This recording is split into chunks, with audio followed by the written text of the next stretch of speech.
প্রজাপতি উদ্যান অভয় পুকুর থেকে রক ক্লাইম্বিং। শহর মেদিনীপুরের খুব কাছে বায়োডাইভার্সিটি পার্ক।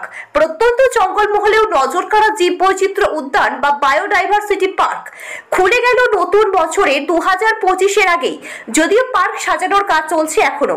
প্রায় 10,28,000 টাকা ব্যয়ে পশ্চিম মেদিনীপুর জেলার শালবনী ব্লকের কমলা এলাকায় গভর্নমেন্ট ITI কলেজের বিপরীতে নির্মিত হয়েছে এই বায়োডাইভার্সিটি পার্ক। জেলা শহর মেদিনীপুর থেকে মাত্র 20 থেকে 21 কিলোমিটার দূরে শালবনী 3 নম্বর অঞ্চলে মাত্র 2 একর জমিতে এক সুসমৃদ্ধ এবং আকর্ষণীয় পার্ক করে তোলায় শালবনী ব্লক প্রশাসনের লক্ষ্য বলে জানিয়েছেন বিডিও রোমান মণ্ডল। তিনি আশাবাদী 1 জানুয়ারি আগেই প্রায় 70 থেকে 80% কাজ সম্পূর্ণ করার চেষ্টা চলছে। যদিও মনের মতো করে বা পরিকল্পনা মাফিক সাজিয়ে তুলতে আরো মাসখানেক সময় লাগবে বলে জানিয়েছেন বিডিও।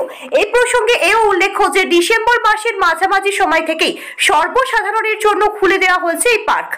আপাতত কোনো প্রবেশ মূল্য রাখা হয়নি।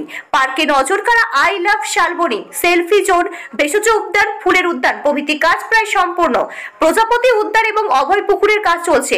এই অভয় পুকুরে বিলুপ্ত প্রায় বিভিন্ন দেশি মাছ সংরক্ষণ করা হবে বলে বিডিও রোমান মণ্ডল জানিয়েছেন। অভয় পুকুরের মাঝে বসেছে বিশ্ব বাংলা গ্লোব।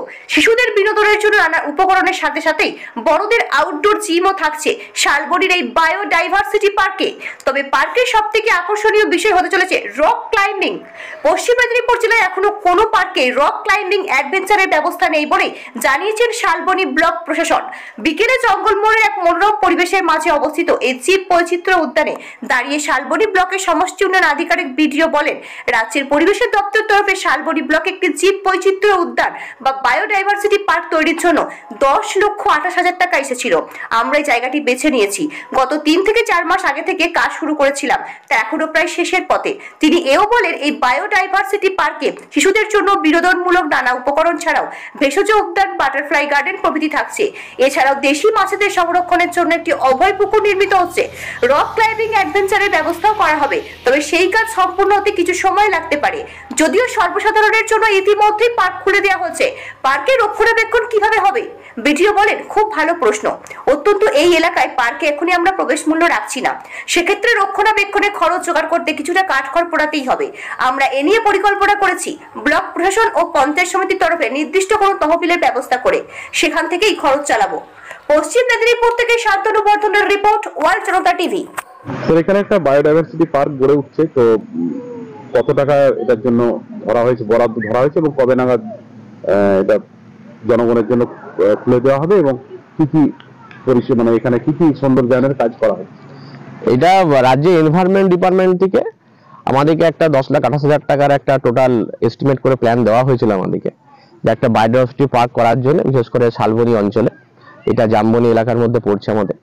তো এইখানে পার্কটিকে করার জন্য আমাদের 2022 সালের টাকা, সেইটা আমাদের পঞ্চায়েত সমিতির সঙ্গে আলোচনা করে আমরা এখানে একটু পার্কটাকে এখন রেডি করেছি। আমরা আশা করছি 1 জানুয়ারির আগেই আমরা মোটামুটি সমস্ত মানুষের জন্য পার্কটা খুলে দিতে পারবো। কি কি থাকছে এর মধ্যে? থাকছে বিভিন্ন করে, বিশেষ করে চিলড্রেন্স বাচ্চাদের জন্য খেলার পার্ক থাকছে যেমন, তার সঙ্গে সঙ্গে বিভিন্ন ভেষজ উদ্যান আমাদের আমরা তৈরি করেছি আমরা। তার সঙ্গে আমরা এখানে একটা বাটারফ্লাই গার্ডেন অলরেডি তৈরি হচ্ছে আমরা, এবং ইন ফিউচার আমরা যেটা প্ল্যান করেছি সেখানে একটা আমাদের রক ক্লাইম্বিং এর একটা আমরা জায়গা করার চেষ্টা করছি, যেটা মনে হয় পশ্চিম মেদিনীপুরে কোথাও নেই। সেইটা একটা উদাহরণ হিসেবে আমরা এখানে রাখবো। তার সঙ্গে একটা অভয় পুকুর আমরা এখানে তৈরি করার চেষ্টা করছি, যেখানে দেশীয় যে মাছ আছে সেই মাছগুলোকে আমরা রক্ষণাবেক্ষণ করার জন্য আমরা এখানে চেষ্টা করছি আমরা।